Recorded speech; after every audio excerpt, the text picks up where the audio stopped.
हम आपसे पूछ रहे हैं पुत्र चाहिए कि पुत्री?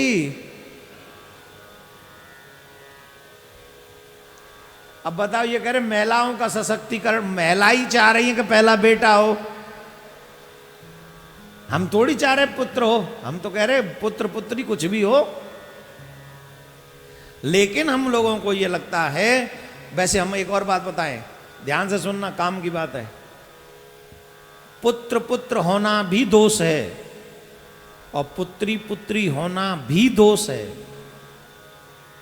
अगर गृहस्थ में गए हैं तो दोनों ही होने चाहिए। इसलिए हिंदुओं, जब तक 2-4 ना हो जाएं तब तक अपने मतलब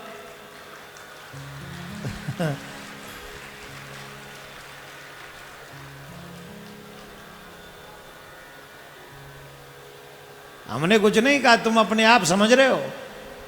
हमने कुछ नहीं कहा है, हमें दोषी बनाओ खामा का। हमारे विधायक जी हैं, वो एक ही बापे पतो ना जन कहा रसगुल्ला लेके बैठ गए तुम।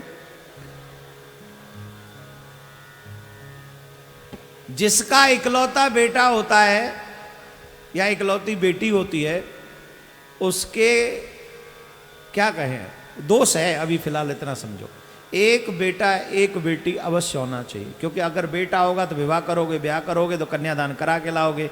दान लेना है तो तुमने सामाजिक एक ऋण हो गया तुम्हारे ऊपर बहू का, लेकिन क्योंकि उससे तुम्हारा वंश आगे बढ़ेगा।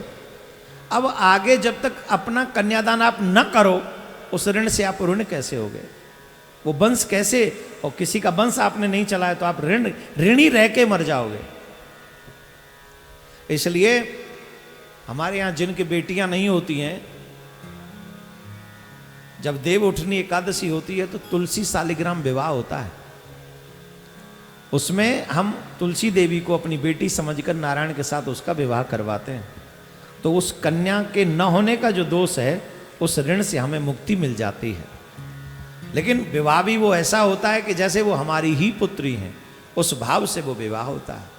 हमारा अभिप्राय यह है कहने का कि बेटा और बेटी दोनों ही होने चाहिए।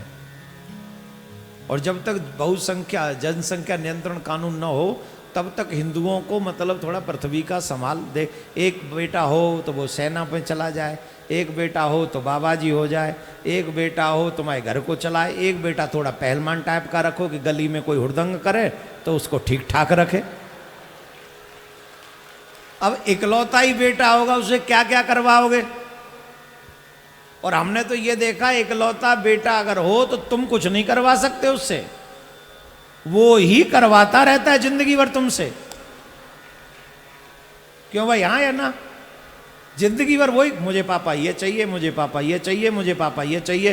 पापा कह रहे बे कभी तो पूछ ले पापा तुम्हें क्या चाहिए।